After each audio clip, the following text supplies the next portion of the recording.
Hello everyone and welcome to Where is Zur, the show where we find Zur and we look at his inventory together. Today you can find Zur on Earth. He's over here in the European Dead Zone, and you'll find him on the Winding Cove landing zone over here on a cliff. Let's go and pay him a visit.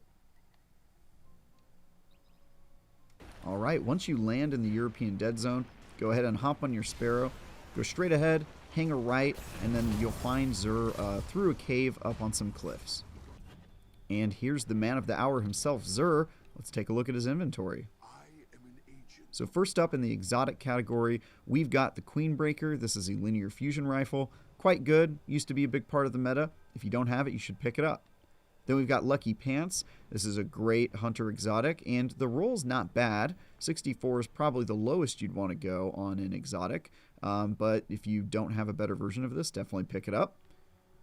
An Insurmountable Skullfort. This is a decent exotic for Titans, but unfortunately the roll isn't great, so you probably want to pass on this one unless you really just need any roll and don't really care about which roll it is. Also has high mobility, which I'm not a fan of on Titans. And finally, we've got Chromatic Fire. This is the Hunter exotic. This one is, this is the Warlock exotic, rather. This one is also extremely low stat. You should not buy it. It's a decent enough exotic, though, for Warlocks. All right, let's move on to legendary weapons. Zur, for whatever reason, has a ton of pulse rifles this week, which is kind of funny. We're going to go take a look at them. First, we've got Chrysura Mellow. I like dynamic sway reduction on auto rifles. Demolitionist, not so much, so I put this as kind of a mid-roll. Cold Denial Pulse Rifle. Sympathetic Arsenal, really anything that's got that as a perk I don't get super excited about. Threat Detector's not bad, though, so again, another one that maybe you get 50% of the perks right, so you might want to skip it. Grid Skipper. This one's got Frenzy, which again is great, and Slideways, which is really not super good on pulse rifles. How often are you sliding around and shooting people with a pulse rifle? I know I'm not doing it very often, so again, 50% of the perks right on that one. 7th Seraph CQC 12, this is a shotgun. This one does much better. It's got quick draw and snapshot sights, so not only can you draw your weapon quicker, but you can also aim down the sights faster. In my mind, if you're running into PvP, hard to do better than that. It's also got, some good perks. Also, reload speed, which is quite good on shotguns. So, yeah, I might pick this one up. Try my hand at some Trials of Osiris, maybe, or rather, Iron Banner this weekend. Ikelos Sniper Rifle. This one's decent. I don't really like this roll, so I'd probably skip it. Code Duello. This one's got auto-loading holster, which is very good on rocket launchers. Unrelenting, well, maybe not the most useful for rocket launchers. Rapidly defeating Guardians grants rapid health regeneration. That might help in certain situations in PvP, probably more useful in PvE. So this one's okay. Maybe pick this one up. And then finally, Stars and Shadow, which is quite a good roll this week. It's got Outlaw. Alternatively, you can give it Grave Robber if you want. I think Outlaw's probably better. Dragonfly, which is fantastic. One Quiet Moment, which is awful, but whatever. It doesn't take up any slots, so not a knock against it. And it's got a Stability Masterwork, which is one of my favorite ones on pulse rifles. So I'm into this weapon. I think this is probably the best weapons they're selling. So took him a couple tries, but he eventually got a pulse rifle that's not bad. Moving on to Titan Armor.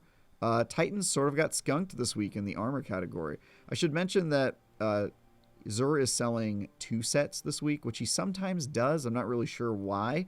But when he does sell 2 sets, one of the sets tends to be really low stat, almost like he's pulling it straight from collection. So I'm not really going to talk about the Pathfinder armor on any of the characters this week, because as you can see, it's not very good.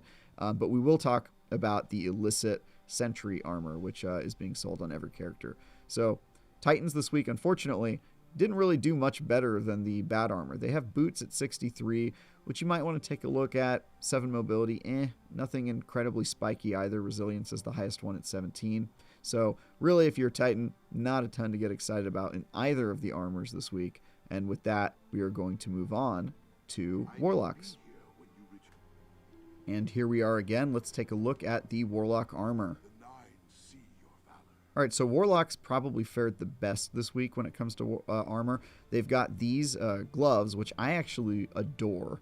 Not only are they spiky in recovery 23 and intellect 20, but they also have very low mobility, which I'm really a fan of on Warlock. So this one's great. It's got 64 overall stats, which is not bad at all. I think 66 is the max right now on Legendary. So pretty good overall stats and spiky in all the right places. I quite like these gloves. Then we've got the robes, which fare even better overall. The mobility is a little higher than I would like. It's got 16, and overall there's nothing incredibly spiky. The highest is 16 with mobility and discipline there. But 65 overall, that is nothing to shake a stick at. So I'm happy with that one as well. The helmet is 57 overall, and the boots are just okay. 63 is probably the lowest I'd want to go, and with 17 resilience and 16 strength, it's okay. Nothing spiky, nothing to write home about, but you might want to pick that one up, especially if you don't have a better illicit sentry boots. You never know when these things are going to come back in a cannon or what changes they're going to make to Gambit, so not a bad idea to pick them up if you need them. And that's it. Let's go ahead and move on to Hunters. And here we are for the Hunter armor. Let's take a look. So Hunters only did marginally better than Titans this week. They've got not great gloves, not great chest piece. The helmet is the one that we're going to look at, which has 64 overall, and it's got very high intellect, 23. And its recovery is also not bad at 17. Mobility is 6, which maybe is good, maybe is bad if you are, depending on what type of hunter you're playing. But overall, with 64 overall stats and spikiness and intellect, you could do a lot worse, especially if you're trying to build an illicit sentry kind of Gambit armor set. So maybe take a look at that.